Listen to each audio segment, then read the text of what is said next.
One day, we see a man named Mikami, an ordinary guy in his mid-30s living a boring, routine life with no excitement. And one day, he goes out to meet his coworker Tamura. But suddenly, he gets stabbed while trying to save him. At that moment, he falls to the ground and starts bleeding heavily. Suddenly, he hears a mysterious voice recording his last words and turning them into special skills, just like in video games. Mikami stays like that until he loses consciousness and dies. But the surprise is that he wakes up to something strange. He discovers he didn't die, but moved to another world. But quickly, he feels something is wrong. He can't move normally, and he doesn't feel his body. After a while, he finds out he was reborn, but in the form of a slime. At first, he gets upset because he turned into a slime after being a handsome human, but he finds no solution other than accepting the situation. He starts getting used to his new shape and wanders inside the huge cave he found himself in. With time, he discovers he can eat plants, and he doesn't need to sleep or eat to stay alive. But he eats the plants just because he has nothing else to do. And he starts asking himself, where does the food he swallows go, especially since he doesn't have a stomach?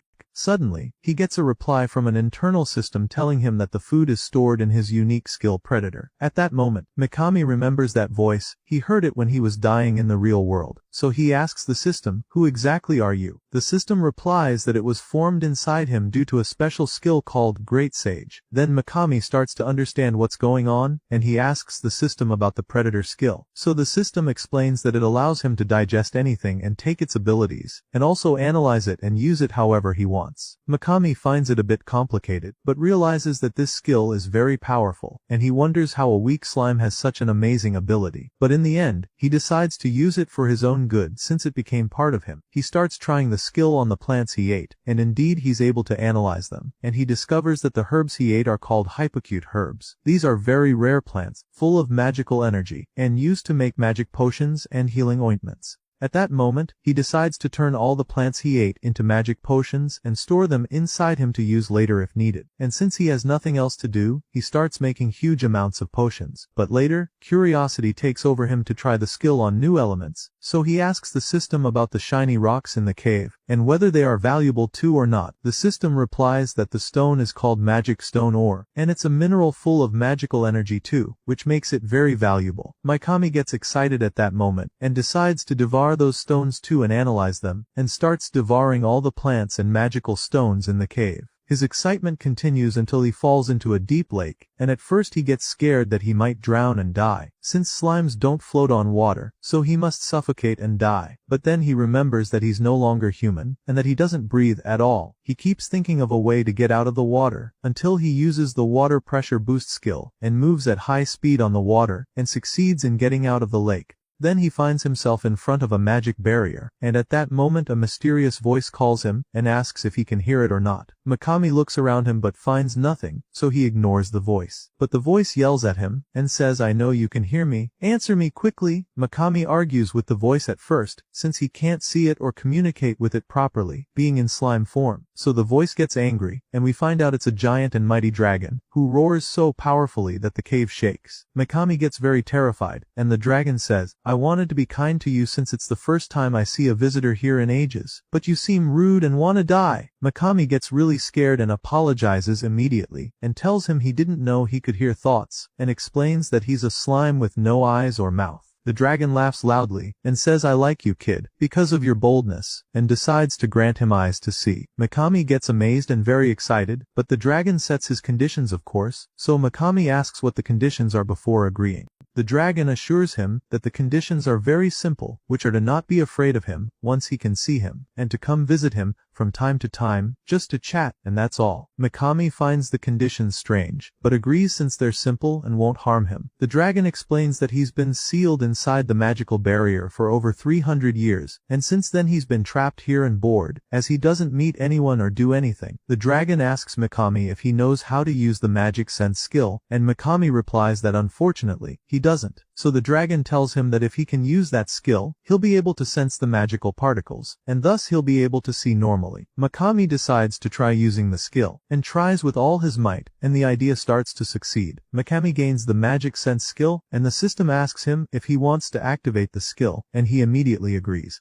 At that moment, Mikami gains the sense of sight, and becomes very happy because he can see life around him again. He runs to see his reflection in the water, and confirms that he's definitely a slime. The dragon calls him afterwards, so Mikami goes to thank him, and when he looks at him, he's shocked that he's a huge and powerful dragon. The dragon then introduces himself and says, "I am Veldora the Storm Dragon, one of the only 4 true dragons in the world." The dragon reminds Mikami of their promise, which is to come visit him every day to chat. Mikami assures him that he'll definitely keep the promise, and that he's not scared of him at all, although he really wants to run away. But the dragon stops him and says, "There's something strange about you. Normally, as a slime, you're a low-rank monster, which means you can't think at all, so how do you have self-awareness? You're a special and unique type, aren't you?" Mikami is puzzled by what he said, and replies, "What do you mean by unique monster?" The dragon explains that a unique monster has extraordinary abilities that make it different from the rest of its kind. Mikami explains his situation, that he was originally human, but got stabbed and died in a tragic accident, and when he woke up, he found himself in this world as a slime. The dragon understands the situation, and tells Mikami that he's not the only one who came to this world the same way, and that people like him are called otherworlders. He explains that they gain special and unique abilities when they come to this world, so Mikami realizes that he got all these skills because he crossed into the new world. He gets excited about meeting other people, and hopefully some Japanese like him. The dragon gets surprised and says, "What? You're leaving already?" Mikami notices that he's sad, so he decides to stay with him for a bit longer, and the dragon becomes very happy, and Mikami asks him why he was sealed here.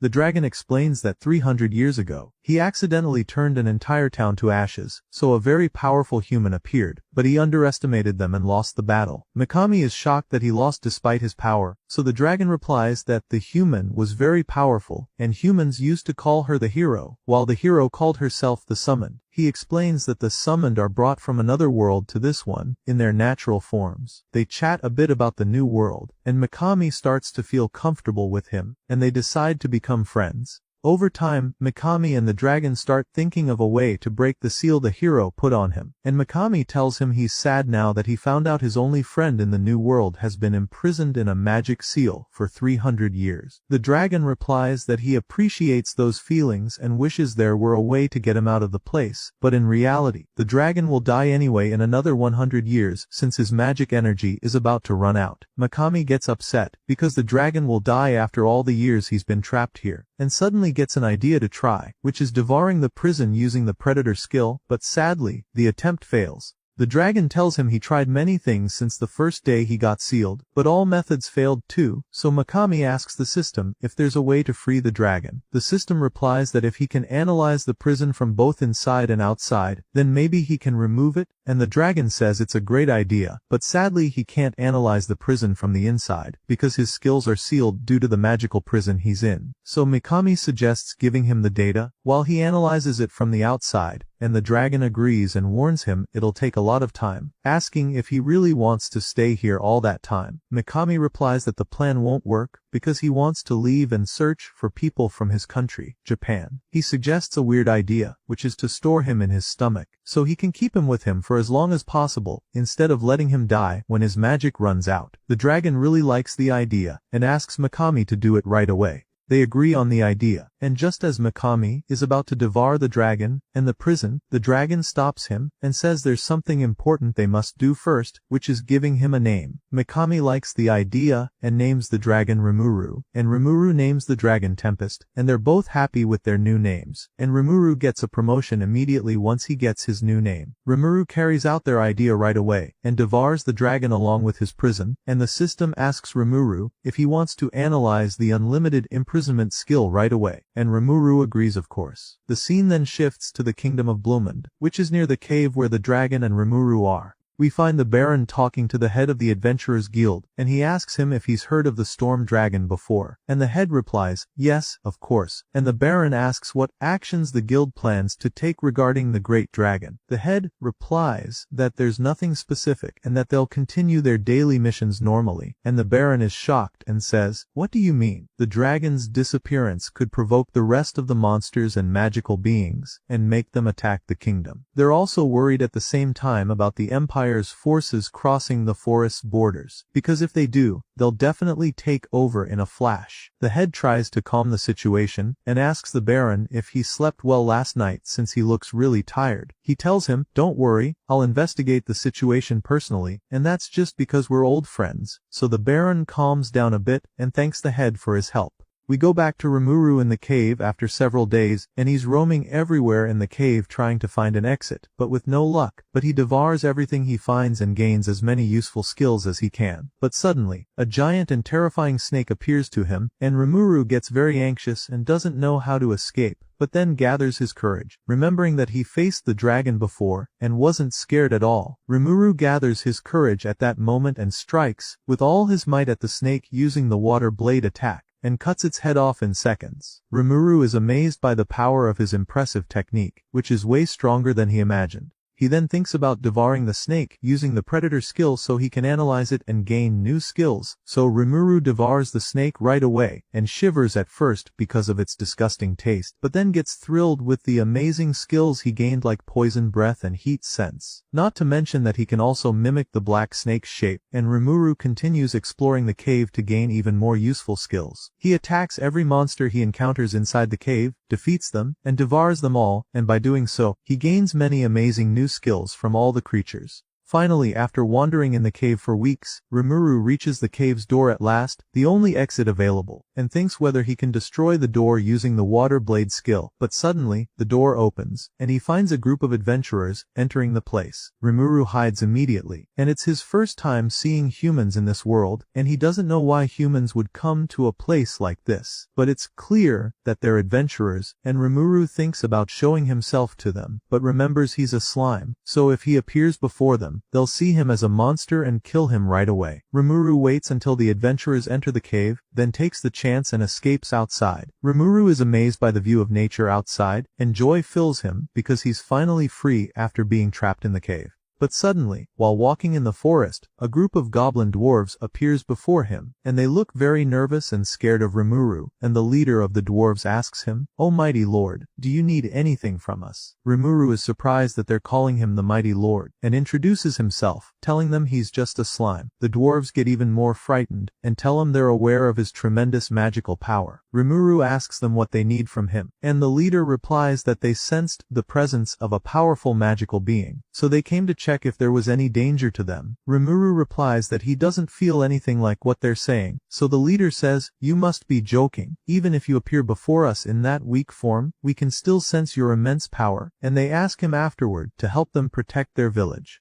They take him to the village, and introduce him to the village chief, who explains that after the great dragon disappeared, strong monsters began coming to the forest to take it over, and a pack of strong wolves appeared trying to wipe them out and take their land. At that moment, the wolves actually reach the goblin village, and everyone gets scared and panic takes over them. All the villagers think of running away, but they don't know where to go. Rimuru reassures them, and tells them there's no need to worry. He'll defeat the wolves himself. The goblins are overjoyed and thank Rimuru for his help, and from that moment, Rimuru becomes the leader of the goblins. Rimuru gets ready to fight the wolves, and looks among the goblins for those who can fight, but he's shocked to find that only a few of them can, because most of them have weak bodies and are in very bad condition. But Rimuru tries to encourage them and make them feel the importance of the situation they're in, and tells them the important thing is to focus on giving their best in this battle. He asks them to take him to the injured members of the tribe, so Rimuru goes with the village chief to the injured tent, and finds that many of them are in very critical condition,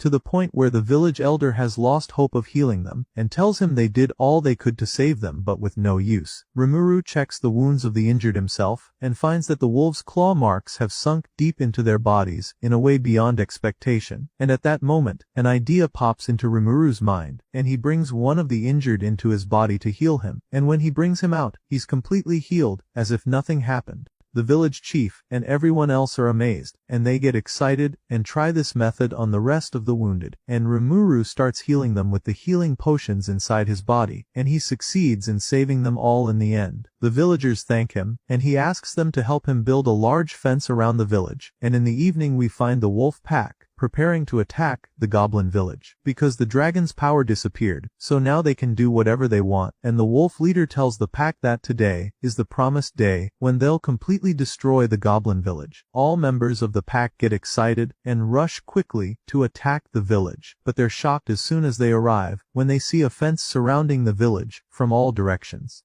The leader's son notices Rimuru standing in front of the fence waiting for them, and the wolf leader is surprised to see a slime challenging them. Rimuru tells them that if they don't retreat, he'll have to wipe them out, so the leader yells at him and asks how he dared to order them, when they're the pack of hungry wolves, and the leader orders the wolves to attack the village and destroy it along with the fence. At the moment the wolves get close to the fence, the goblins shoot arrows at them and succeed in taking them down, not to mention the steel threads that hit the wolves as soon as they get close and kill them. The wolf leader gets furious when he finds out that the threads were made by Rimuru, and he attacks with all his strength and incredible speed toward Rimuru, without realizing how strong Rimuru really is. At the moment the leader is about to pounce on Rimuru, Rimuru grabs him with the sticky threads he placed as a trap, and as the leader struggles to free himself and finish off Rimuru, Rimuru prepares the water blade skill and slices the leader's head off his body. The leader's son and the rest of the wolves are shocked by what's happening, and that their leader is dead, and Rimuru calls out to them, and tells them they now have two choices, either surrender or die, and Rimuru is afraid they might continue fighting to avenge their leader, which would make things difficult if they attacked all at once, and he thinks of a way to scare them, so he activates the predator skill and devours their leader and analyzes him in front of them, and Rimuru gains several new skills like telepathy, intimidation, and strong sense of smell. Rimuru then transforms into the form of the wolf leader, and all the members of the pack are amazed at the sight they're seeing. Even the goblins are confused and don't understand what's happening. Rimuru tells the wolves that if they obey him, he'll allow them to leave safely.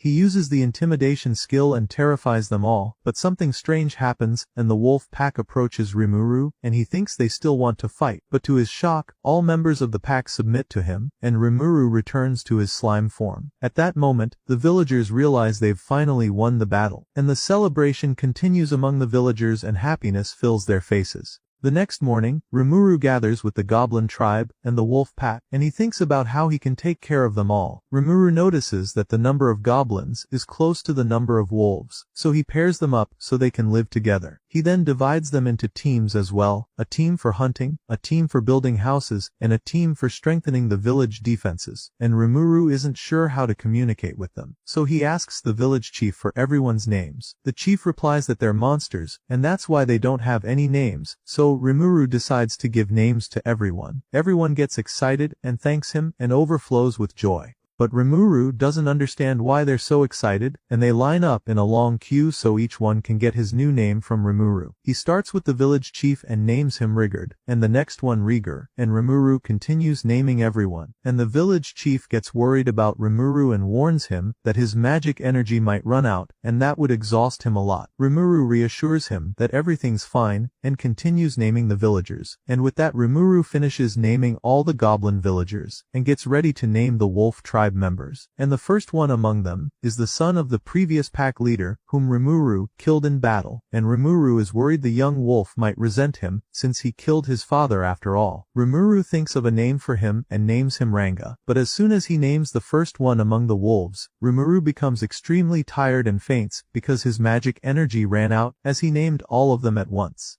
Everyone gets worried about Rimuru, and the system informs Rimuru that he'll enter sleep mode, because the supply of magical particles he stores has completely run out. Rimuru remains in that state for 3 days, until he finally wakes up and regains consciousness, and at that moment he's surprised by a strange girl in front of him, but she seems to know him, and welcomes him warmly, and tells him she'll go inform the village chief that he's awake. The village chief comes in and is completely shocked by Rimuru's new form and how strong he's become. Rimuru asks him what happened during the past 3 days, and the chief explains that all of this happened because he gave them names, which allowed them to evolve. Rimuru now understands the reason behind the villagers' happiness when he decided to give them names. Ranga enters excited and very happy that Rimuru recovered, and Rimuru is surprised by everyone's joy and the fact that they've all evolved and become stronger. But Rimuru is stunned when he sees that all the hungry wolves have evolved, even though he gave a name to Ranga only. Ranga explains to him that they are all one, meaning they are all connected through their brotherhood, and that's why Ranga's name became the name of the entire clan. Rimuru understands that they all evolved through a shared name, and Ranga tells him their name is no longer the Hungry Wolves, and now it's the Storm Wolves. Rimuru then thinks about how to provide food and shelter for this large number, so they can live safely, and he returns to the village and gathers all the villagers. Rimuru tells them that they are now one big family, and that's why they need to set rules and laws for everyone to follow, and he gives them 3 main rules they must stick to. The first is not to attack humans, the second is no fighting among themselves, and the third is not to look down on other races. Everyone agrees to the rules, and one of the goblins asks him why they shouldn't attack humans.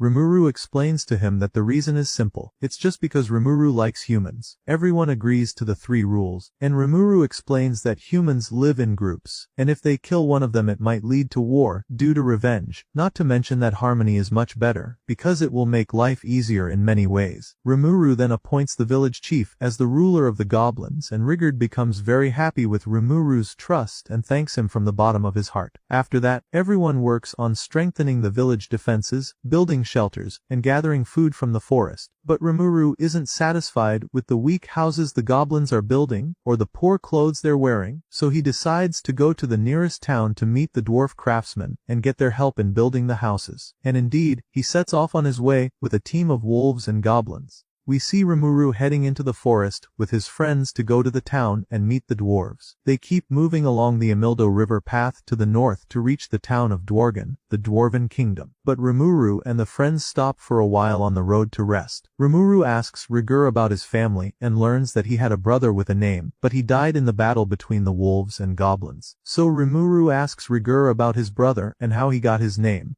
He tells him that his brother got the name from a monster passing through the forest, called Gelmud, because he saw potential in his brother to lead the goblins one day. Rimuru asks who exactly is Gelmud. Rigur tells him that Gelmud is an officer in the army of the great demon lord. Rimuru is surprised to know there's a demon lord in this world, but then remembers the hero the dragon told him about. He says that if there's a hero, then of course there's a demon lord, and he hopes he never meets them, and that's what matters. After a while, Rimuru and the friends continue their journey after resting, and they rest again at night and roast meat to eat. Rimuru calls out to Gobda and asks him about the town they're heading to. Gobda replies that it's called the Armed Nation of Dwargan, and it's actually a very beautiful town, built inside mountain caves, which were of course modified, and it's not just home to dwarves, it also houses elves, and many other creatures. He also tells him that the king of the town is called Gazel, and he's known as the king of heroes, and everyone greatly admires him. Rimuru gets worried that monsters like them might not be allowed into the town, but Gobda reassures him that it's a free trade town, and fighting is forbidden inside, by direct order from the king.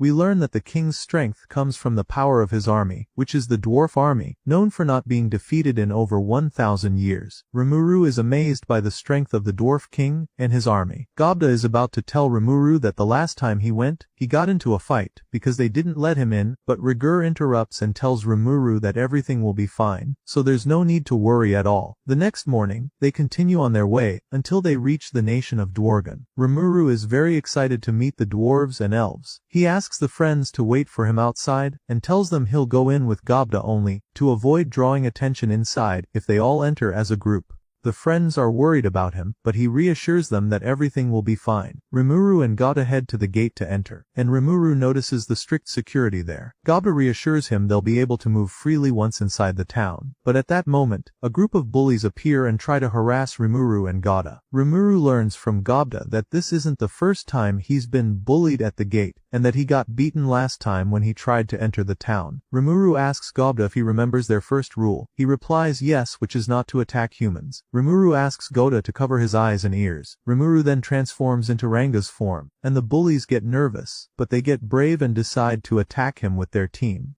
But we notice that their attacks are very weak and have no effect on Rimuru. Rimuru prepares to attack them at that moment, and uses only the intimidation skill to scare them, but it's so powerful that it blows them away from in front of him. The gate guards hear about the damage caused by Rimuru's intimidation, and they rush to arrest him, but Rimuru quickly returns to his slime form, so they won't catch him. But they still arrest him and Gobda, and the security chief Kaido starts an investigation with them, to find out exactly what happened. The chief learns the truth from Rimuru and the witnesses who saw the incident. At that moment, a report comes to the chief about a serious case at the mine, where a group of dwarves were badly injured in the accident that happened. The chief asks the soldier if they have any magic potions, and the soldier replies that all of them were allocated for the war. Rimuru steps in at that moment and tells him that he can help them with the magic potions he makes. He gives them a large barrel of potions. The chief is shocked by Rimuru's ability to create that quantity in an instant and takes the potions to try them, since he has no other option.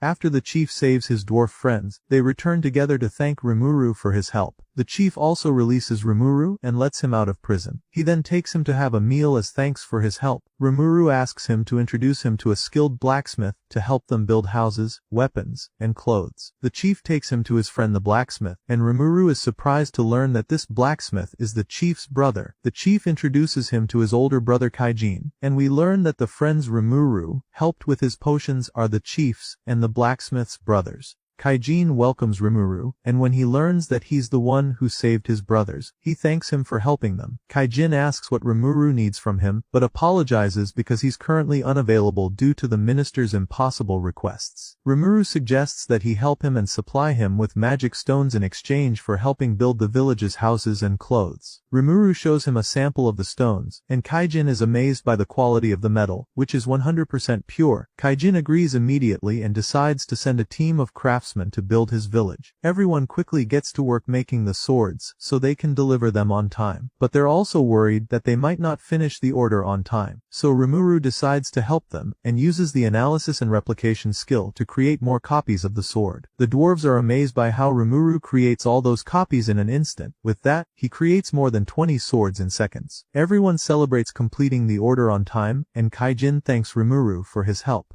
In the middle of the celebration with the friends, Kaijin and Rimuru, the minister shows up and annoys them, saying to Kaijin, "What are you doing here? You have time to waste on entertainment." He's about to warn him that if he doesn't send the swords on time, when Kaijin interrupts him and says he already sent them. The minister is shocked when he finds out Kaijin has already sent all the swords, and Kaijin asks him if he wants to see the invoice too to confirm. The minister tries to brush it off and tells him that finishing the job on time is of course expected from him. Rimuru feels that the minister was trying to bother Kaijin on purpose, and gave him an impossible request just to annoy him. But the minister still wants to bother Kaijin and his friends too, so he tells them they made a mistake by letting a low-ranking monster like Rimuru in here. He asks the owner of the place if monsters are allowed in, and she tries to explain that Rimuru is a harmless slime. But he abuses his authority to insult Rimuru in front of everyone. Rimuru controls his anger so he doesn't cause trouble with the minister, but Kaijin gets really angry about what the minister did and punches him with all his strength for insulting his guest. The minister cries and uses his authority, saying, "How dare you? How dare you speak to me like this? I am the great minister." Kaijin grabs the minister and keeps hitting him. Rimuru gets worried about the situation and asks Kaijin if this will cause him trouble staying in the town. Kaijin asks Rimuru if he really needs craftsmen in his village, and asks if he would accept him going with him. Rimuru is shocked by what he said and agrees right away.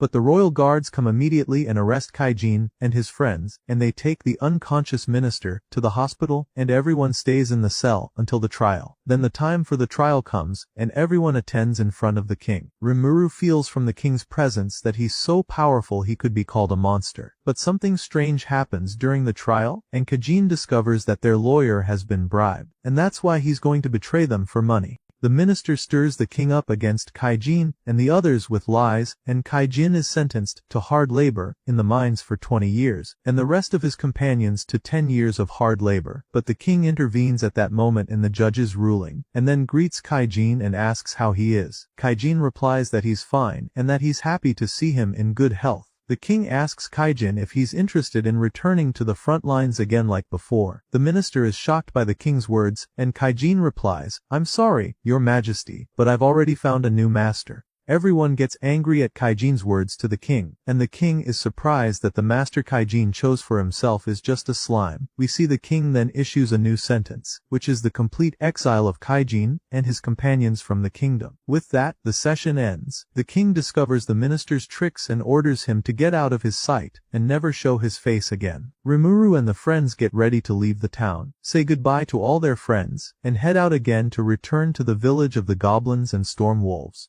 After some time, we return to the Blumend Adventurers Guild, and we see the adventurers who entered the dragon's cave return to the guild and give their report to the guild master. The master understands that there's no real threat from the neighboring Eastern Empire to the Jura Forest, where the Great Dragon's Cave is located, but the information is still not confirmed, so the master asks them about the situation inside the forest. One of the adventurers gets nervous and tells him the situation was catastrophic and extremely dangerous, to the point where he should just be glad they returned safely at all. They continue their report to him, confirming that the dragon has completely vanished from the cave, and that the cave is also completely empty of any monsters or resources, and the master is surprised by this information, and gives them a 3-day vacation to rest from their journey, so they can explore the forest when they return, and check the monster activity after the dragon's disappearance. After that, the adventurers leave to return home, and on the way they meet a masked girl who looks very suspicious, and she asks if they are really going to the Great Jura Forest.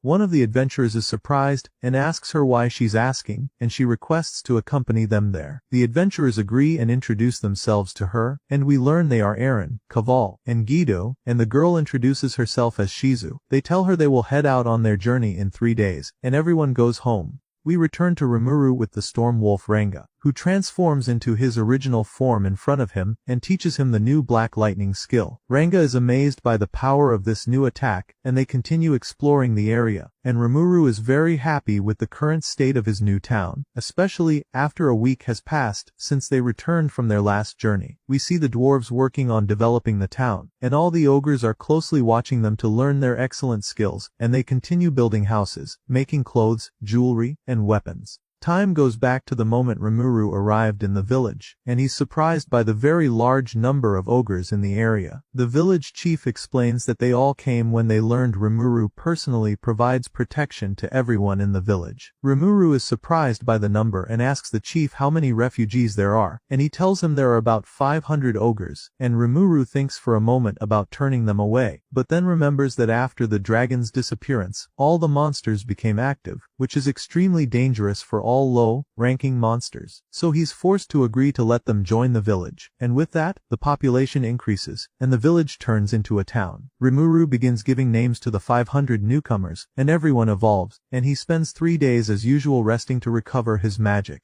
We return to the present and see Rimuru still wandering through the town, and he finds Gauda teaching his friends a new skill, which is the summoning skill. Rimuru is amazed and didn't expect Gauda to have such potential. Then the village chief, now the king of the ogres, comes and informs Rimuru that the security team discovered a group of humans on the town's border, and the ogre king suspects that they're from a country trying to assert dominance over the forest. We shift to the adventurer team, who are being chased by giant monsters, but Shizu steps in at that moment and defeats the monster easily with her amazing power, and then attacks the other monsters one after the other and wipes them all out. Everyone is amazed by her incredible strength, but suddenly, a savage ant attacks her and is about to finish her off, and Shizu loses her strength at that moment, but Rimuru appears and defeats the monster with a powerful lightning strike. The adventurers are shocked to see Rimuru's form as a talking slime, and Rimuru checks on Shizu, who thanks him for saving her, and Rimuru takes them to the town. They formally meet Rimuru and learn he's the leader of the town. They thank him for helping them and introduce themselves, and Rimuru realizes at that moment that Shizu is Japanese like him. They then tell him they are here, based on a request from the guild master in the kingdom of Blumend, and they tell him their whole story.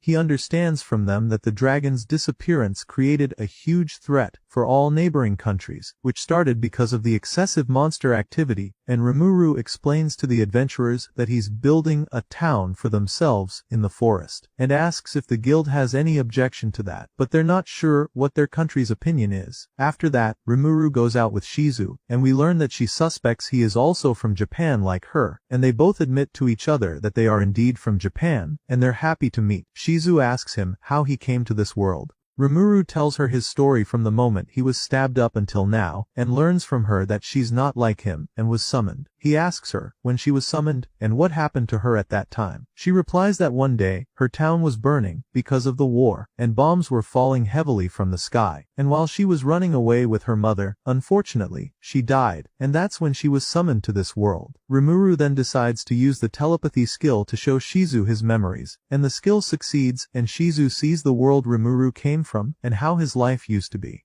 Time goes back to the moment Shizu was summoned to this new world, and her condition was very miserable, and she was severely injured because of the war's aftermath. At that moment, we're surprised by the presence of monsters from the noble races, fighting over the throne of the Demon Lord. The Demon Lord casts a magical spell inside Shizu, and she acts strangely and defeats the Demon Lord's opponent in an astonishing way in the blink of an eye. Shizu then returns to her senses, and the Demon Lord asks for her name, and she tells him her name is Shizu. Over time, Shizu grows up under the care of the Demon Lord, but because of the evil curse inside her, which is meant only to protect the Demon Lord, she ends up killing anyone who even thinks of getting close to him, even indirectly, to the point where she kills her friends without realizing it, and Shizu remains in deep sadness about what always happens to them. We return to the present, and we see that Shizu is constantly resisting the curse inside her so she doesn't harm those around her, even though it causes her severe pain. Later, Shizu meets Rimuru, and he asks her if she started to like his town. She replies yes, but unfortunately, I must continue my journey. Rimuru is surprised by her words, and she tells him that if she stays here, she'll cause them many problems. He doesn't understand what she means, and she explains that the goal of her journey is to find the man who summoned her to this world and eliminate him. She looks sad at that moment, so Rimuru tries to comfort her and tells her she'll always be welcome anytime in their town.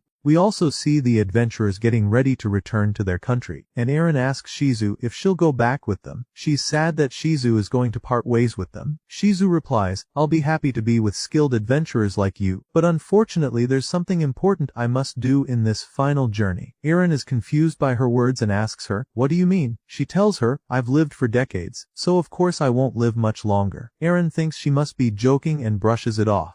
Everyone gets ready to leave after that, but suddenly Shizu falls into a strange state and starts losing control in front of the curse, and she suffers terribly, and a massive surge of energy explodes from her. The friends are very worried about her, and the curse takes over Shizu, and she starts destroying the place. The adventurers realize at that moment that Shizu is the famous adventurer known as the Conqueror of Flames, and that she has been the guild's hero for more than 50 years. Rimuru asks the Ogre King to evacuate the town immediately, and he understands that something is not normal with Shizu. At that moment, Shizu transforms into the great flame monster, which is the fire spirit Ifrit. The adventurers lose all hope of survival if they get into a battle like this against the fire spirit. But Rimuru has a different opinion, and he asks the adventurers to leave the place quickly. But their leader refuses and insists on helping and confronting Shizu and supporting her. Everyone gets ready to fight, and the adventurers attack the dragons that serve the fire spirit, and Rimuru faces the fire spirit alone. But he notices at first that the water blade attack has no effect on them, so he quickly dodges their strikes. He receives an ice magic attack from Eren, and he analyzes it immediately to use the new magic to defeat the fire spirit's servants. Indeed, he manages to take them out in seconds. Rimuru then prepares for the final battle between him and Ifrit the fire spirit, and he clears the area from the others completely. Ifrit creates many magical clones of himself to fight Rimuru, but Rimuru easily defeats them all with ice magic.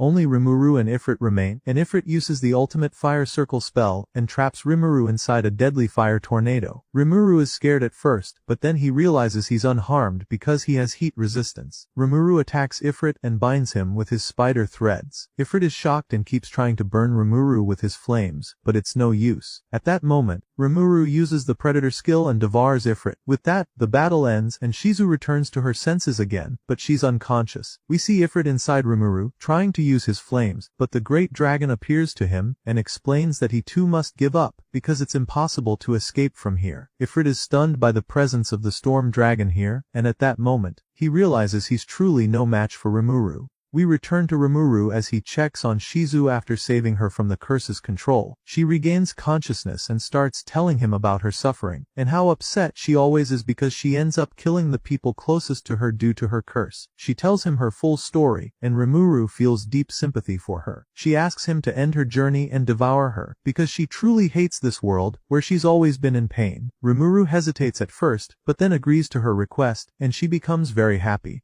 He learns from her the name of the demon lord he must take revenge on for her, Leon Cromwell, one of the most powerful demon lords. At that moment, Shizu dies, and Rimuru fulfills her wish and devours her using the predator skill. We see the adventurer friends very worried about her, but they also feel reassured since Rimuru is with her. But unfortunately, as soon as they reach the tent, they're shocked to see Rimuru in human form, looking exactly like Shizu. Rimuru tells them what happened, and that Shizu passed away, and that he fulfilled the request she asked of him. After that, the friends bid farewell to Rimuru, as they're finally heading back to their country, and they also need to report everything that happened in this adventure to the guild master. After a few days, Rimuru continues to develop his town and strengthens himself as well, so he can prepare for the next adventure and take down the demon lord Leon, just as Shizu asked him to. Time passes, and we see major progress in Rimuru and the ogres developing their town. Rimuru feels very relaxed, because everyone is doing their jobs without him having to order anyone to do anything. Rimuru enters his tent to transform into his human body, and he tries using human senses again, since it's been a long time since he felt like a human. He then thinks about the skills he acquired, and asks the system if he can use the replication skill that Ifrit used in their battle. He finds out he can use all his skills however he wants, so Rimuru is happy and tries it right away.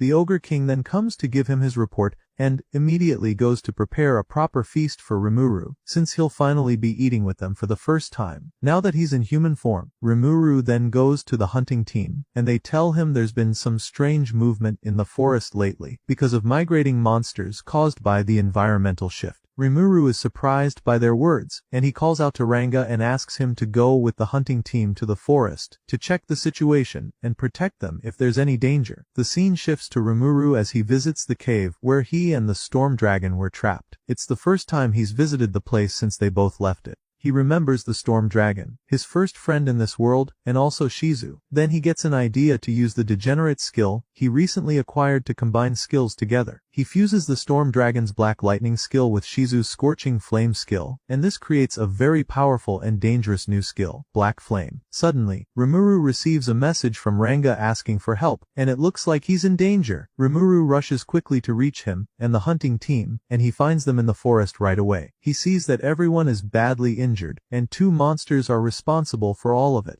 We see Ranga still fighting 2 more of those monsters, and a fierce battle is taking place between them. One of the monsters uses her strong magic and manages to block Ranga's attack. Rimuru then finds out that this monster team consists of 6 members from the same tribe. Rimuru learns that they're from an evolved species of ogres. Rimuru approaches them and asks if they're willing to resolve the issue between them without violence. But he notices that they have a bad impression of him, and they think he's an evil person named Majin. The monsters shout at him and demand that he reveal his true identity. Rimuru is confused by their words and is about to explain the situation, but their leader won't listen and draws his sword and attacks him immediately. Rimuru dodges the attack easily, then fights back and defeats them all with no effort. Rimuru tries again to convince them that he's not evil, and that he's not the one they're looking for, but it's no use. They attack him again, so Rimuru is forced to show them his true power, and he uses black flame in front of them. Suddenly, the leader's sister steps in and stops the fight, and explains to them that Rimuru is not their enemy, and that he's not the one who attacked and destroyed their village. The leader finally understands the situation and realizes that Rimuru is not the villain who destroyed their village. With that, the situation calms down, and both sides agree to talk. The ogre leader asks Rimuru, "Who exactly are you?" Rimuru explains that he's just a slime, and he transforms into his slime form. He also explains that the mask is just a keepsake from someone dear to him. At that moment, they are sure that Rimuru is not their enemy, and the leader apologizes for the trouble they caused him. After that, Rimuru takes them to the village so they can rest and tell him what happened to them. In the evening, all the villagers gather to eat together in celebration of Rimuru being able to taste food for the first time. They sit afterward with the leader of the evolved ogres so he can tell them what happened, and they learn that an army of orcs attacked their village and completely wiped them out. Kaijin and everyone are shocked and can't believe what happened at all, and Kaijin explains that ogres are much stronger than orcs, so it's hard to believe this happened. The leader tells them everything in detail, and Kaijin realizes that something strange is going on, and understands that someone must be supporting the orcs and helping them buy armor and weapons. We then learn that only 6 people from the village survived, and they're the team with the leader. Rimuru asks him about his and his team's plans for the future, and the leader replies that they will regain their strength and attack the orcs with full power to get their revenge. Rimuru asks him where he might find them, and the leader is shocked by the question and doesn't know how to answer.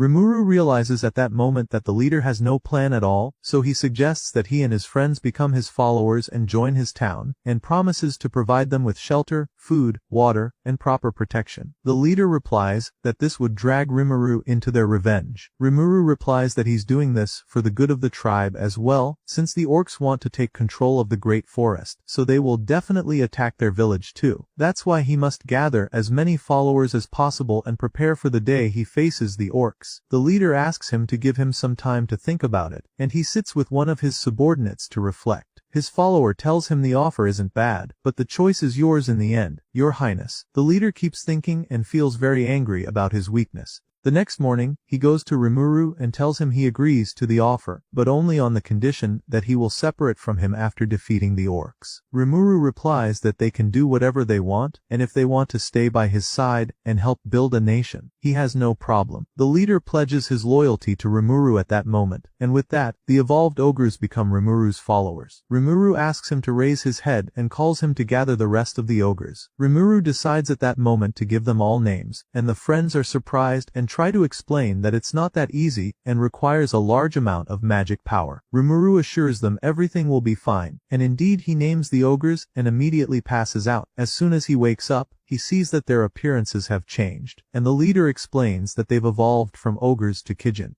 At the same time, a massive army of armed orcs is invading the Great Forest with huge numbers, heading toward Lake Sis in the middle of the Great Forest. We learn that the residents of that area are the Lizardmen tribe, and they are watching the orcs from afar. One of the soldiers goes to inform their king immediately of the developments they've noticed in the forest, and that the orc army is planning to invade their land. The king orders them to prepare to defend their land from the enemies, and his daughter, the princess, asks the soldiers about the enemies' numbers. One of the soldiers nervously replies that the army numbers around 200,000 monsters. The princess is shocked by this massive number, and the king wonders how the orc leader can control them and feed them. All the village leaders are extremely nervous, and don't know how they'll get out of this disaster. We then see the king call for his son, Prince Gabiru, and we learn that the one who gave him his name is also Lord Jelmud. We find out that this prince is very arrogant because he has a name and thinks he's special, but his father brings him back to reality and tells him he must complete a mission quickly, which is to gather all the allies he can from neighboring villages and lands. We return to Rimuru's town and see the elder Hakuru training the village children in swordsmanship, and he's a very strict teacher. At the same time, we see the prince and his team heading out to complete the mission, just as his father asked. He heads straight toward Rimuru's town, but believes that he's very powerful, that he's the strongest monster on earth, and that he doesn't need anyone's help. He also thinks that all factions should follow him, since he's a special person and Lord Jelmud gave him a name. Meanwhile, his teammates keep praising him non-stop. We see Rimuru's town developing over time as more followers join him, with progress in buildings, trade, local products, and industry. Of course, Rimuru walks around the town to check on everyone, and Shuna warmly welcomes him when he visits the silk workshop to learn about the latest developments in silk fabric production. Rimuru greatly praises Shona and tells her he's completely relying on her to make suitable clothes for all the townspeople. We also learn that Shion is now Rimuru's personal secretary, who informs him of his important appointments, and at that moment she reminds him it's lunchtime. We see Shona and Shion arguing about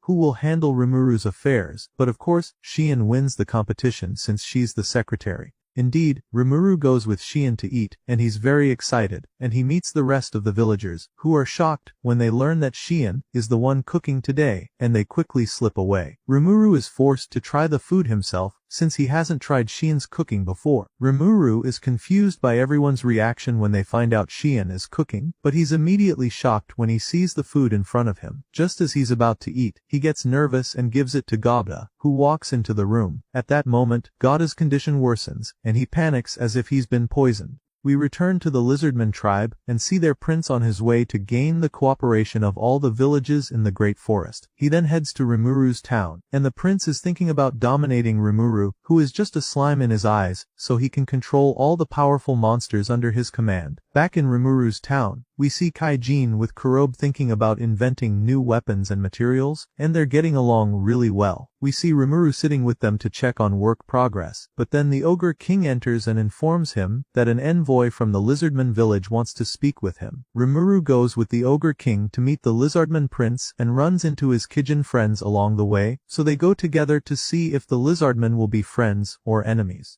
As soon as Rimuru arrives, we see the Lizardmen glorifying their prince with a full dramatic entrance, as if he's a legendary hero. Rimuru and his friends are confused by what's happening. The prince makes a very theatrical entrance and introduces himself to them, saying he is Gabiru, prince of the Lizardmen, and the future leader of the Lizardmen. Rimuru becomes very annoyed by Gabiru's arrogance, and decides he must teach him a proper lesson. Even Shien is almost ready to explode with anger. Gabiru tells them that they should become his followers, because of the orc threat invading the great forest, and says that if they join him, he'll protect them, the weak ones, from this great danger. But the moment he calls them weak, he looks at them, and can't find a single one who fits that description, so he gathers with his men quickly, and asks, where are the low-ranking ogres we're supposed to recruit? Gabiru speaks arrogantly again, and everyone gets angry. They all ask Rimuru to let them kill him immediately, and Ranga is ready to take down the arrogant Gabiru, but Rimuru stops him. Gobda arrives at that moment, so they let Gobda face the Lizardman prince in a combat challenge. If the prince defeats Gobda, then the Storm Wolves will join them. Rimuru encourages Gobda and tells him that if he wins, Kaijin will make him a special weapon, but if he loses, he'll have to eat Shien's food forever. Gobda gets fired up and defeats Gabiru with a single strike in the blink of an eye. Rimuru then tells the Lizardmen to take their prince and leave immediately, and that he'll think about whether to help them or not. But the idea of becoming their subordinate, they can forget it completely. Indeed, they take their prince and run away. We see the great orc army advancing in incredible numbers through the great forest. One of Rimuru's people watches them and finds out their number is exactly 200,000 orcs, and he sends all the information to Rimuru and informs him that the army is heading north along the river, meaning they're going straight toward the Lizardman village. Rimuru sits with his followers to think of a solution to the problem they're facing. He receives news that a forest spirit wants to speak with him. Everyone is surprised because the last time a forest spirit appeared was many decades ago. Rimuru agrees to her request, and she appears in front of them right away through her incredible magic. She introduces herself as trainee. Rimuru introduces himself as well and asks her the exact reason for her visit. She tells him she needs to ask him for an important favor, defeating the Orc Lord and his massive army. Rimuru is surprised that she's asking him for this request, and the rest of the friends object to her demand, saying it's a very selfish request, and they ask her what she's doing here exactly. They tell her there are many races stronger than their village, so why did she choose to ask them specifically? She replies that they're right, but of course, she can't ignore the presence of a majestic and amazing being like Rimuru, and that the forest spirits won't be able to face the orc army alone if they attack. That's why she came to request help from someone strong like Rimuru. Rimuru tells her that they're still not even sure if an orc lord exists, and if he's truly the one leading the army. She replies that the forest spirits know everything happening in the forest, and she confirms to him that the orc lord does exist. Everyone is shocked and stunned by this terrifying news, and they become sure the orc lord is real. Rimuru asks her for some time so he can decide what to do, and Rimuru spends time thinking with his followers about what action to take. Everyone is nervous about the situation they're in, and after a deep discussion, Rimuru finally decides to accept her request and defeat the Orc Lord. At that moment, Rimuru thinks he must form an alliance with the Lizardman village, but he needs to find someone reasonable among them to speak with instead of the arrogant Gabiru, the Lizardman prince. So he asks Sui to take on this mission, and Sui personally contacts the Lizardman's leader to convince him to form an alliance to defeat the orc army. Rimuru agrees to his request, and with that, the plan is ready to cooperate with the Lizardman village to face the orc army. In the evening, Gabiru finally wakes up after having fainted during his fight with Gobda. He doesn't understand what happened or how he was defeated so easily, but of course, he says that Gobda cheated, and that's how he beat him, and naturally, his followers believe him and praise him as usual. At that moment, the evil Majin who deceives the arrogant Gabiru appears, and tells him that he serves Lord Gelmud, the one who gave Gabiru his name. The name of this villain is Laplace. Gabiru welcomes him enthusiastically, and the villain tells him that the orc army is being led by the orc lord, and that's why Gabiru must dethrone his father and take his place. Gabiru thinks about it, and says he was planning to lead the Lizardmen once he defeated the orc army anyway, but now he must take over the tribe quickly. With that, the villain executes his plan to weaken weaken the lizardman tribe by making the arrogant Gabiru their new leader. At that time, Sui arrives to meet the Lizardman King and delivers Rimuru's message, an offer for an alliance to face the orcs. The Lizardman King is nervous at first, but knows he must accept the alliance in order to defeat the orc army and the orc lord leading them. The king is even more surprised when he learns that the forest spirits are the ones who requested Rimuru to defeat the orc lord, and he immediately agrees to the alliance, but on the condition that he meets Rimuru in person. Sui agrees to his request and informs him they'll meet here exactly 7 days later. Sui leaves afterward, and the king gathers all the soldiers and informs them about the new alliance, and that they'll finally be able to face the orc army. Everyone gets excited and cheers for the king. But after 4 days, the orcs arrive at the Lizardman village, but in small numbers, so they manage to defeat them. But they discover something strange about the orcs, that they're much stronger than normal. Then Prince Gabiru arrives, and the king asks him if he succeeded in his mission. He tells him that he gathered around 7,000 soldiers under their command, and that they're ready to fight. The king tells him what happened while he was away and about the powerful alliance formed with Rimuru, but Gabiru reveals his true colors at that moment, stages a coup against his father the king, arrests him and his sister the princess, and takes the throne by force. With that, Gabiru becomes the new Lizardman leader and prepares for battle.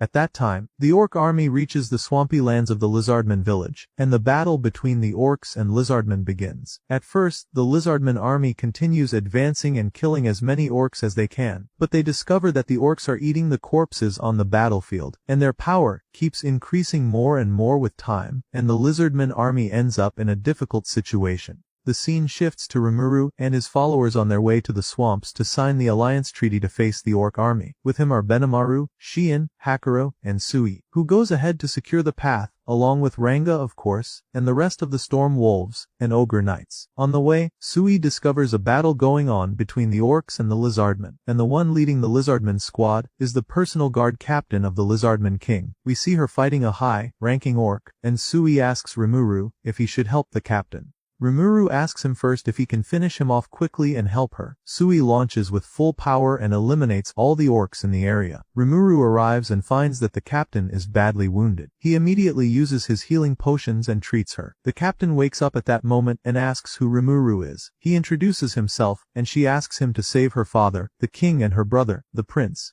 Rimuru is surprised by the situation and asks her what's going on. She tells him about her brother's coup and how his arrogance made him believe he could defeat the orc army alone. She tells Rimuru that if they don't act quickly, the orc lord will wipe out the Lizardmen entirely. Rimuru decides to form the alliance with the princess on behalf of her father, and they set out afterward to defeat the orc lord. He asks Sui to use the shadow movement skill to free the Lizardman King. Everyone sets off afterward to complete the mission. We return to the battlefield and see the savage orcs devouring anything in their path, even living lizardmen. Just as Prince Gabiru orders the soldiers to retreat, they are surrounded by the orc army with no escape. At that moment, the orc commander appears, and Gabiru thinks he's the orc lord, and challenges him to a one-on-one duel. The orc commander introduces himself and says he's far too weak to be the orc lord. Gabiru is shocked. If someone this strong isn't the orc lord, then how powerful is the real one? The orc commander accepts Gabiru's challenge, and an incredible fight begins. The scene shifts to the evil Jelmud with his assistant, watching the plan unfold from afar, observing the duel between the orc commander and Gabiru. Trainee appears before them to stop their evil schemes. Both villains are terrified of her, and she uses wind magic with full power and blows them far away from the forest. But the villains use protective magic and resist strongly, then escape quickly. We return to the fight between Gabiru and the orc commander, and we see Gabiru struggling to dodge the attacks.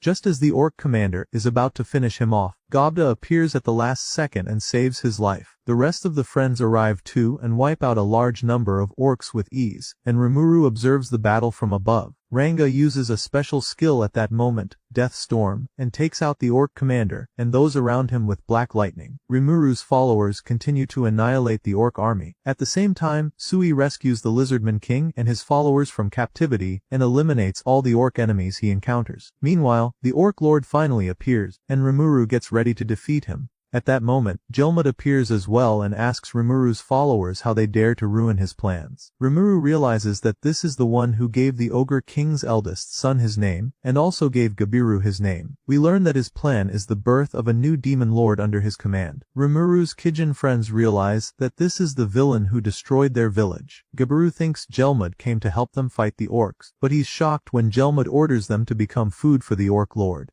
At that moment, the orc lord is confused and asks what he means. How will he become a demon lord? Jelmud explains that if he devours them, he will evolve into the disaster class orc and become a demon lord. Then Jelmud uses his power and launches a strong attack on Gabiru and his men. Gabiru's men jump in and take the hit to protect him, and Gabiru is deeply saddened for his men. Jelmud prepares to finish him off as well, but Rimuru intervenes at the last moment and absorbs the attack with ease. He gives Gabiru healing potions to treat the wounded lizardman. Then he grabs Jelmud and starts hitting him hard. Gelmud begs the Orc Lord to help him defeat Rimuru, but the Orc Lord recalls his past life. His name was Geld, and the misery he lived in before gaining power. The Orc Lord moves in that moment and uses his weapon to slice off Jelmud's head and completely eliminate him. Then he devours him quickly. A terrifying power surges through him, and he transforms at that moment into the disaster class Orc Demon Lord. Rimuru's followers rush in at that moment and attack Geld with all their strength, but it's useless. He blocks all their attacks and continues gaining more strength by devouring his own followers.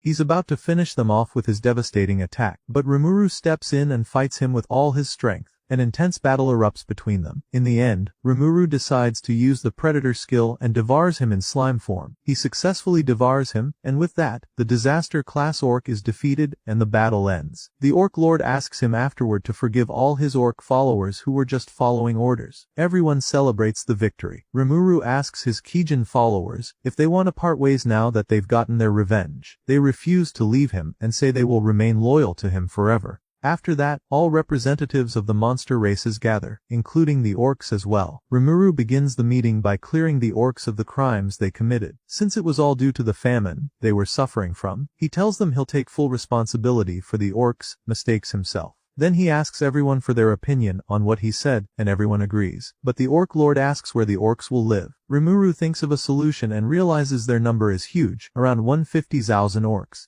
He comes up with the idea of importing food and fresh water from the lizardmen, while the ogres provide shelter and housing. In return, the orcs will work as laborers. In other words, everyone will be part of one unified cooperative nation. Then Rimuru asks everyone if they agree with this arrangement, and he also asks Trainee if this suits her. She agrees as well and promises to offer her help too, and she appoints him as the leader of this monster nation. Rimuru then appoints the son of the former Orc King as the new Orc King, and he names him Geld, after his father. He continues giving names to all the orcs, and he also gives the name Abiru to the Lizardman King. We then see Abiru sentencing his son Gabiru for the crime of treason he committed, and the punishment is exile and banishment from the Lizardman village. And so they take him and cast him out of the village. As he walks away, he's surprised that his followers are leaving the village with him too. Meanwhile, we see the mastermind demon lord sitting with Jelmud's assistant, talking about the failed plan. They discuss what to do about Rimuru next, and we learn that this demon lord's name is Claimant. 3 months later, we see great development in the town's affairs, and Rimuru is happy that the town is in a better state and always progressing. But suddenly, something strange happens, and Sui informs Rimuru of an emergency. Hundreds of knights riding Pegasi are approaching the town, and their leader is the hero king and ruler of the nation neighboring Rimuru's monster town. Indeed, the dwarf king Hero descends and meets Rimuru, and Kaijin welcomes him warmly. Rimuru introduces himself to the dwarf king and asks about the reason for his visit.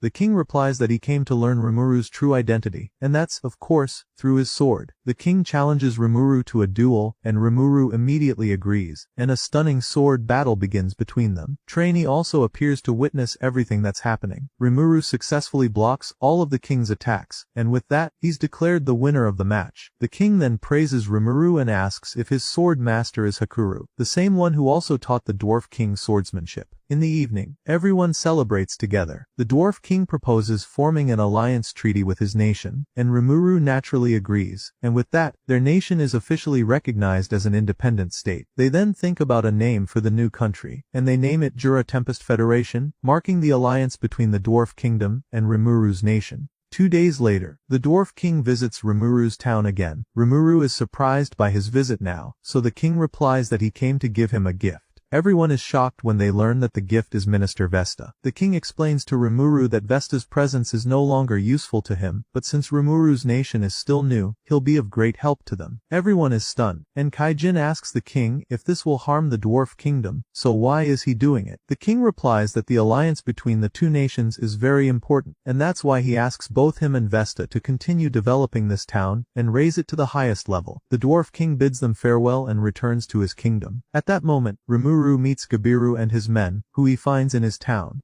He asks him why he came as well, and Gabiru asks him if he can join them and become one of his followers. We also see the princess has come too to join Rimuru's followers and gain experience. Unlike her brother, who was expelled from the village, Rimuru agrees to their offer to join him and gives them names of their own as well. Everyone is happy with the names they received. He grants the rest of the lizardmen tribe special names too, turning them from ordinary lizardmen into dragonutes, who now look entirely human, and he places them under Sui's command. With time, the town continues to develop, and Rimuru gives Vesta a special place to continue his research on magic potions. Rimuru is very pleased with all this progress. Meanwhile, the villain group is watching the recorded video of the battle between the orc disaster and Rimuru. They get excited about confronting Rimuru, but their leader explains that using violence is difficult because of an old pact that bans violence between them and the Great Forest. Milim responds by saying that after the storm dragon left, none of the old pacts matter anymore. She sets off to investigate the situation and tells her companions not to get involved in her new mission.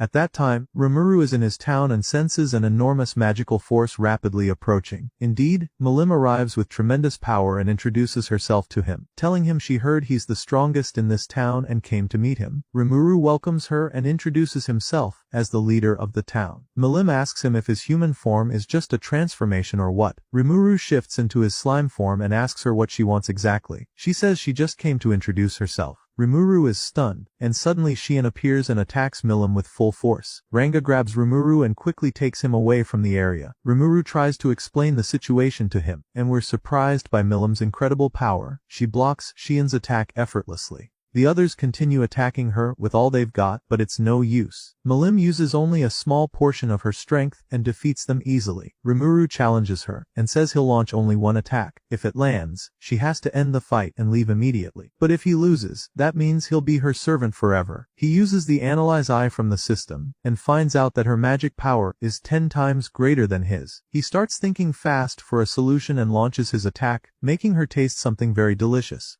She loves it and becomes eager to know what it is. Rimuru tells her that if she admits defeat, he'll give her more of that amazing food. We learn it's sweet honey he found in the mountains and ate plenty of. Milim resists with difficulty. She proposes to call it a draw instead, and in return, she promises not to approach any of them again. Rimuru agrees to the deal and gives her the honey. Milim takes it and eats it happily. She then asks him if he'd like to become a demon lord himself one day. Rimuru is surprised and asks her what someone gains by becoming a demon lord. She tells him that strong opponents will come to fight him from all over the world, and that's really fun. He replies that he's not interested in that kind of thing at all. Milim asks him, then what does he do to enjoy life? He tells her there are many things besides fighting that bring happiness. He then asks if there's anything else fun about being a demon lord besides battles. She tells him he'll also lead many Magin and humans. He says wouldn't all that just get boring? He starts walking back home, but Milim stops him and tells him he's not going anywhere until he tells her what's more fun than being a demon lord. She keeps begging him sadly. She asks him to tell her what he does that brings him joy so she can join him. And she also asks him to take her to his village. Rimuru agrees, but under one condition, that she treats him as her lord in front of his people. She agrees, on the condition that he also treats her with full respect. They agree to become friends. He brings her to the village and asks her not to cause any trouble. They go to the village, and Rimuru introduces Milim as a demon lord, shocking everyone. But everyone learns that Milim is an ally, and they're very happy with the news. Rimuru is surprised that Milim is this famous.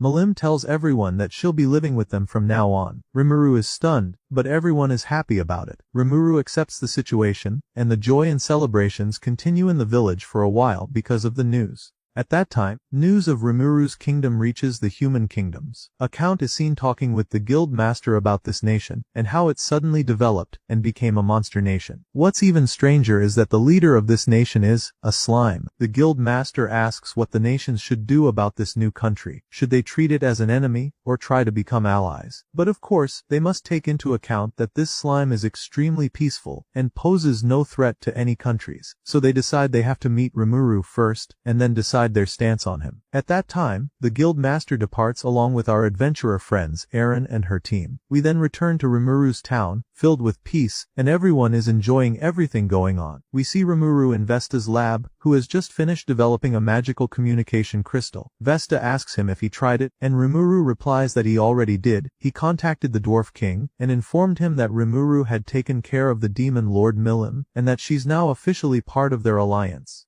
After that, they test the new healing potions they made. We learn that it's composed of 99% extract from the hypocoot herb. This makes it the highest grade healing potion in the world. Everyone praises Vesta for his excellent work. Rimuru then suggests selling the potion to make it a valuable source of income for the town. Kaijin thinks it's a great potion, and says they shouldn't waste it for daily use, because that would devalue it. Vesta agrees, and suggests Rimuru negotiate with the Dwarf King to manufacture lower grade potions here in the town, since the main source is the Dwarf Kingdom. Everyone agrees to the idea, and Rimuru heads out to check on the rest of the town. Suddenly, he's surprised by massive explosions in the center of town. As soon as he arrives, he finds all the townspeople gathered in one place. Sui tells Rimuru that a new guest has arrived in the town and Milim is checking things out. At that moment, Rimuru sees that Milim has taken someone down. She tells him that the guy tried to mock them, so she taught him a proper lesson. We flash back to the moment those people arrived and introduced themselves to the Ogre King. They're a group of knights under Demon Lord Carrion, known as the Black Leopard Fang, led by Phobio. They came to take control of the town and make it submit to them. Their leader strikes the Ogre King hard when he protests. At that moment, Milim appears and terrifies the leader. She strikes him with immense force. He tries to block her attack, but it's useless. We return to the present after Milim tells Rimuru everything that happened. He tells her, "Didn't we agree not to cause any trouble in the nation without my permission?" She replies yes, but this was different. He tells her she defended the Ogre King, so he'll forgive her this time. But as punishment, she's not allowed to eat today. She bursts into tears and says that's too cruel. She goes to punch the leader again, saying, "It's his fault for making me mad." She's about to hit him again, but Rimuru quickly stops her, and gives her food to calm her down. Everyone enters the conference room, and Rimuru asks them why they came. The leader looks down on Rimuru because he's a slime. Rimuru replies that although he seems weak, he's far stronger than him. He tells him that if they keep this up, there will be enmity between his nation and Demon Lord Carrion. The leader mocks him again. Rimuru responds that if they keep going down this path, he'll have no choice but to declare war on Carrion's forces. The leader backs off and explains that they were sent here by Carrion to find a strong Majin to serve him. Rimuru realizes that not only Milim has been watching the battle, but other demon lords too. Milim gets very upset that Carrion didn't listen to her and sent scouts to investigate Rimuru.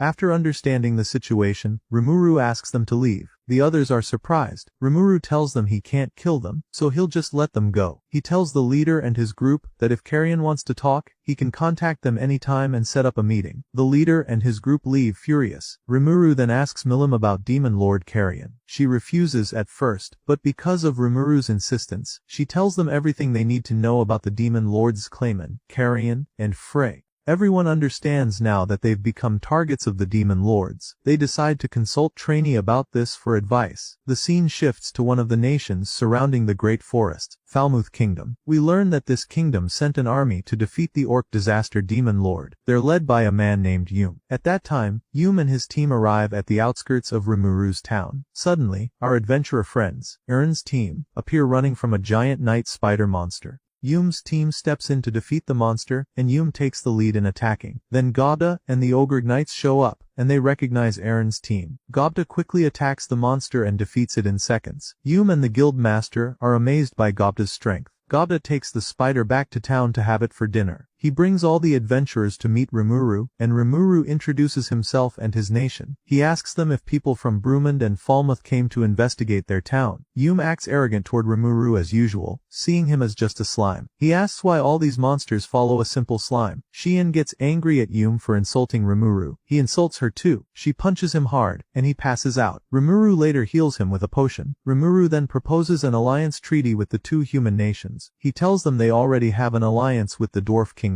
The envoys are shocked. He tells them he'll ensure safe routes for trade through his nation. The guild master asks if the Dwarf Kingdom really recognizes the monster nation as a legitimate state.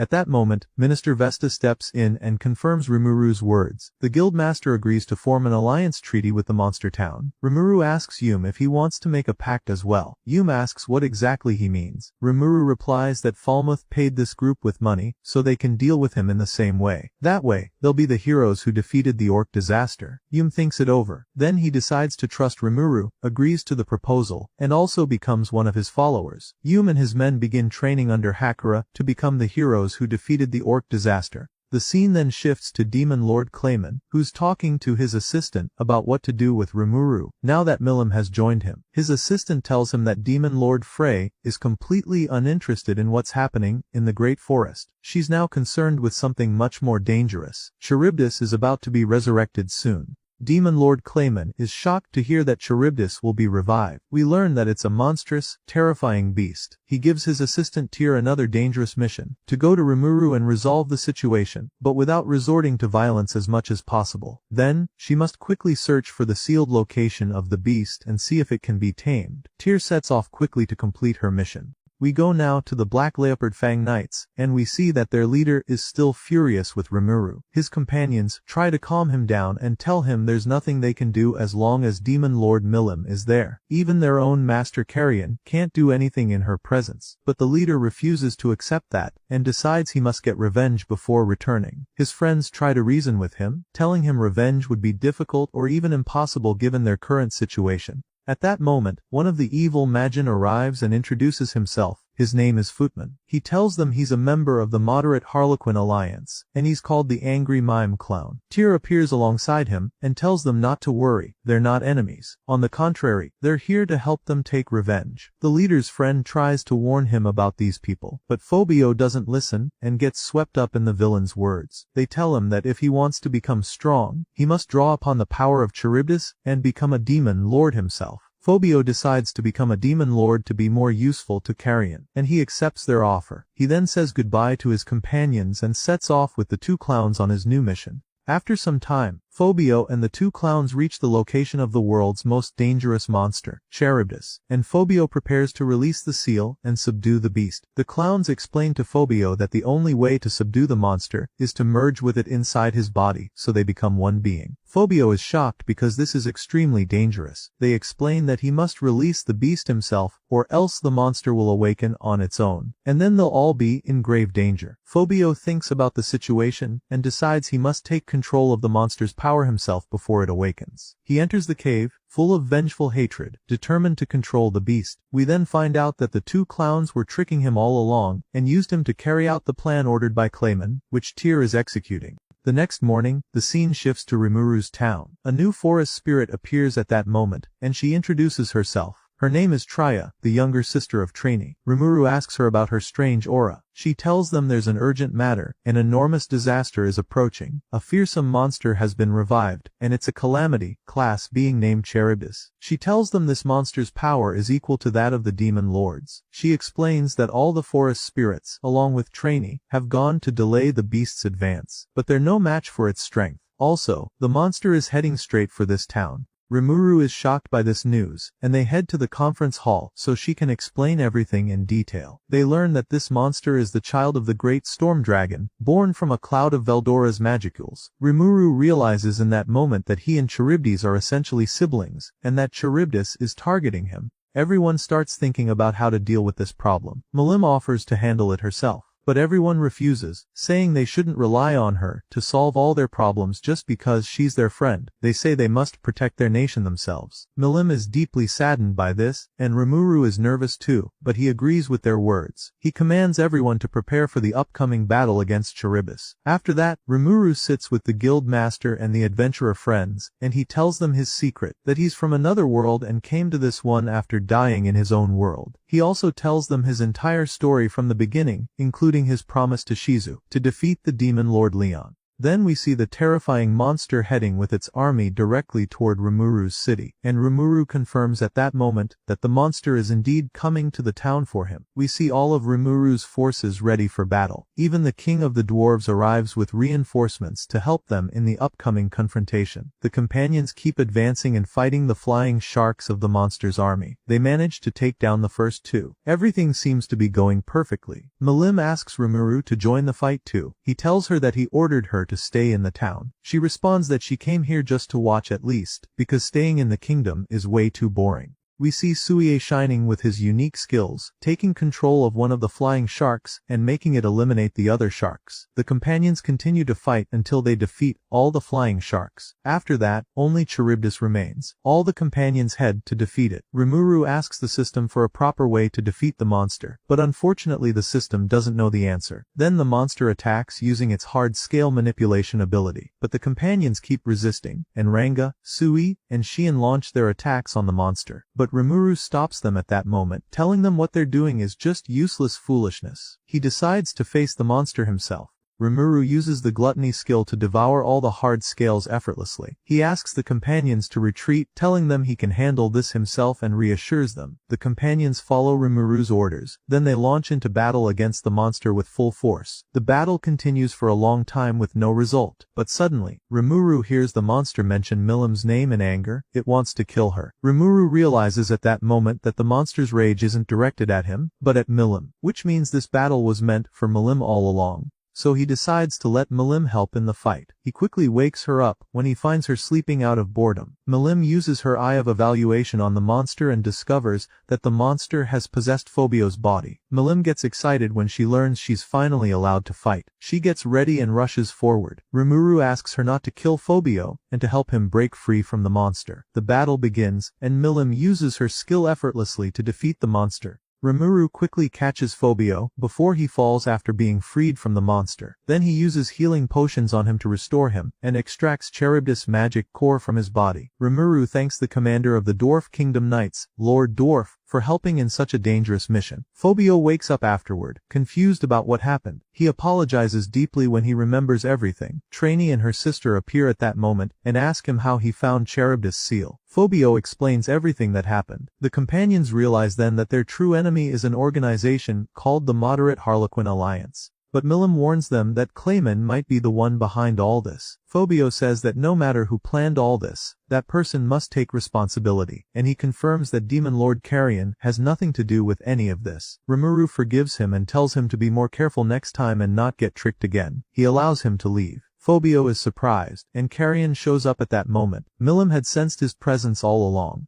Carrion then introduces himself to Rimuru and asks him if he's the one who killed Jelmud. Rimuru responds yes, and asks if Carrion is thinking of revenge. Carrion refuses and orders Phobio to get up, then strikes him hard as punishment. He asks Rimuru to forgive his subordinate, and tells him he owes him a lot for saving Phobio. He says that if Rimuru ever needs anything, he'll always be there to help. Rimuru proposes that Carrion joins their alliance. Carrion agrees immediately and declares himself Demon Lord of the Beast Kingdom Carrion, a new member of their alliance starting today, and swears his allegiance. Carrion takes Phobio with him, and says goodbye to Rimuru, returning to his kingdom. And thus, the dangerous mission ends. In the evening, everyone returns to the town, and they examine the resources they gathered from the monsters' bodies. They cut up the shark meat to prepare it for dinner. Kaijin collects the scales to use them in making armor and weapons. Everyone continues to celebrate the amazing victory and enjoys a peaceful time for a while. Then Milim says goodbye to everyone, and tells them she'll be leaving for a while to return to her duties. She reassures them that she'll speak with all the demon lords, and make sure they don't interfere with their town again. At night, Rimuru dreams of Shizu telling him that he must save a group of children. She asks him to go to the royal capital quickly to help them. Rimuru wakes up immediately, feeling like this wasn't just a regular dream. In the morning, Rimuru reflects on what happened, and he asks himself, was that a real message from Shizu? He remembers her story about being a teacher at the academy, and that the children are also from another world, just like Rimuru and Shizu. At that moment, Rimuru decides to travel to Ingratia's capital to see those children. He informs everyone about his decision, and they become worried about him, but Ranga reassures them that he'll accompany him and protect him with his life if needed. Rimuru asks them to protect the town as best they can, tells them a temporary goodbye, and sets off on his new journey. After some time traveling, Rimuru arrives at the capital, and of course, he's shocked by the massive number of people there. He wanders around searching for the school, and as he walks through the city, he's amazed by its incredible development. He heads to meet with the Free Guild Master, and the assistant takes him to the waiting room until the master arrives. At that moment, the master Yuki enters, and he appears to be a completely normal human. He welcomes Rimuru and introduces himself. But suddenly, Yuki senses something strange in Rimuru. Rimuru asks him about himself and tells him that he's the leader of the Jura Tempest Federation. But Yuki focuses on the mask Rimuru has, and he asks, is that Shizu's mask? Rimuru replies yes, and part of my ability as a slime is to imitate the forms of beings I consume. That response surprises Yuki, and he attacks Rimuru at lightning speed, but Rimuru easily deflects the attack and tries to calm him down. Then he surprises him with a word from their original world, Japan. Yuki calms down and realizes the truth. Rimuru isn't a threat, he's just like him. Rimuru learns that Yuki is also from Japan. Yuki asks him, are you here looking for a way back to our world? Rimuru replies, no, that's not my goal, but is there really a way back? Yuki looks sad and tells him there's no way currently. Yuki understands that the reason Rimuru came is because of the children Shizu cared for. He agrees immediately, since this was Shizu's wish. Then he takes Rimuru to the academy and assigns him as the student's teacher. Rimuru asks, how did these kids end up here? Yuki replies, they were summoned from different countries in the real world. They were part of failed experiments to summon powerful heroes. After that, Shizu adopted them and devoted her life to saving them. Rimuru enters the classroom for the first time, greets the students, and introduces himself. But suddenly, the students attack him without any warning, but Rimuru dodges their attacks effortlessly, and starts thinking, how am I supposed to handle this chaos?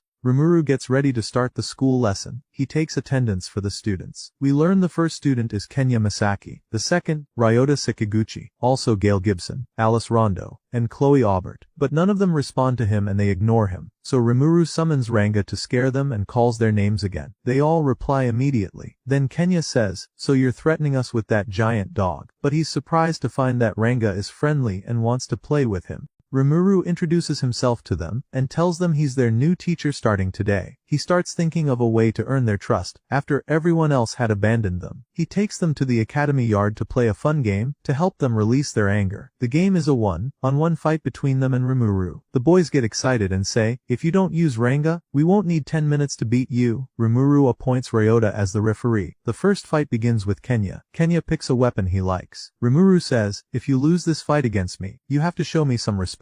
The fight starts, but Rimuru dodges all of Kenya's attacks effortlessly. It goes on like that until Kenya gets tired. Time runs out, and Rimuru wins. Next up is Chloe, who loves comic books. The match starts, and Rimuru is surprised by Chloe's ability to use water magic. She traps Rimuru in a water prison and prepares to hit him with water blades. But of course, Rimuru doesn't give up and escapes her magic easily. He wins again. Then he goes to praise her for her amazing skill. Chloe cries with joy. Next is Gale's turn, and he uses impressive magic bullets. But Rimuru absorbs them easily, shocking Gale. So Rimuru wins again. Then it's Ryota's turn, and it's the same outcome. Even though he's very strong, he still loses to Rimuru like the others. And the same happens with Alice. Afterward, Rimuru discovers that the energy in their bodies has dropped significantly. He thinks of a way to regulate their power, and considers sealing the energy. But the system tells him the energy is fused with their souls, and no one can separate it. So Rimuru realizes he doesn't have much time to find another method. He tells the children they've now seen how strong he is. He swears on Shizu's mask that he'll protect them from any danger. All the children are stunned when they see the mask. Rimuru tells them that when Shizu entrusted him with the mask, she also entrusted him with them. At that moment, the children decide to trust him. Rimuru promises he'll never let them down.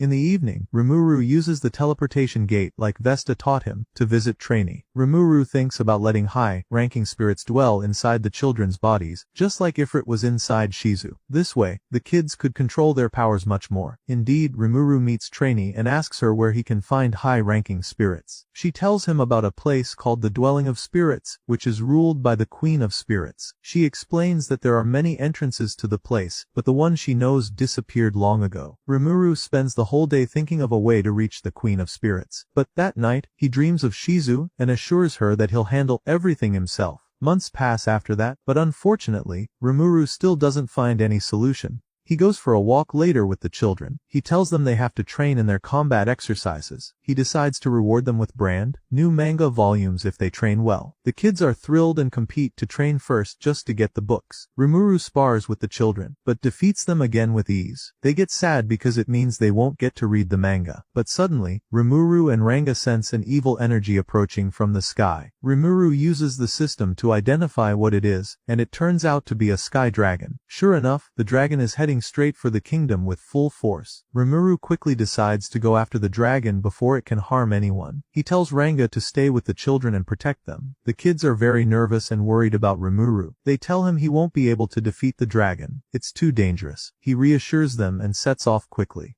At that time, the kingdom's knights are fighting the dragon with all their strength, but none of their attacks affect it at all. Just as the dragon is about to finish them off, Rimuru appears at the last moment, blocks the attack easily, and uses his power to devour the dragon. With that, he saves the kingdom. Everyone believes the hero was the one who saved the town. In the evening, Yuki tells Rimuru that a merchant named Miles has invited him to dinner. He also allowed the kids to come along. Rimuru asks him what the invitation is for. Yuki replies that it's because a mysterious warrior saved his life today, and of course, everyone knows Rimuru was the one who saved them from the dragon. Rimuru asks Yuki if the merchant can be trusted. Yuki says yes. He has an official merchant certificate from the Kingdom of Blumend and the Free Union. In the evening, Rimuru and the kids go to the dinner, and the kids really enjoy the food. We see the merchant sitting with Rimuru and thanking him for saving him. Rimuru talks with him about economics and trade, and tells him about his town. Rimuru suggests he visit the town. Everyone agrees to visit and establish mutual trade. The merchant realizes that the deal could be very profitable for both sides. Rimuru says goodbye to the merchant and heads home. He later finds out that the merchant's wife knows information about the Dwelling of Spirits and the Queen of Spirits. He asks her if she knows anything and how he can get there. She tells him the location and how to reach it in exchange for a generous payment. It's in the Olga Nature Park, in the northern part of a border nation called the Republic of Algracia. Rimuru and the children set off for the location and finally arrive at the forest. And they finally arrive at the Dwelling of Spirits, standing before the gate. Rimuru asks the children if they're ready for the adventure and explains to them the dangers they might face inside. The kids get motivated and enter the Dwelling of Spirits with Rimuru. On the way in, everyone is amazed by the stunning entrance view, and Rimuru senses the presence of traps inside designed to distract them. But suddenly, a group of spirits starts talking to them through telepathy, trying to scare them. Rimuru asks the spirits if they live here and requests that they guide him to the high-ranking spirits. The spirits laugh at him and tell them they'll show them the path, but only on one condition. A strange path suddenly appears in front of them. Rimuru and the children have no choice but to proceed through it. Suddenly, a mechanical warrior appears, and the challenge is to defeat it. Rimuru gets excited about the fight and asks Ranga to protect the children, then the battle between him and the robot begins. Rimuru easily dodges all its attacks, strikes it with black flame, and defeats it instantly. The spirits are shocked by what happened, and Rimuru wins the challenge. Afterward, Rimuru discovers the location of the spirits, and tells them to show themselves quickly, or he'll defeat them too. They appear immediately out of fear, and one of them is a tiny fairy. She introduces herself as one of the 10 great demon lords, and her name is Ramirez. At first, Rimuru doesn't believe her, but she then tells him the details of her power. He tells her that he knows Milim, and that she's his friend. She asks him if he's the slime who became the ruler of the great forest. He says yes, and it's the first time the children realize their teacher is a slime, and they're amazed and happy about how strong he is despite being a slime.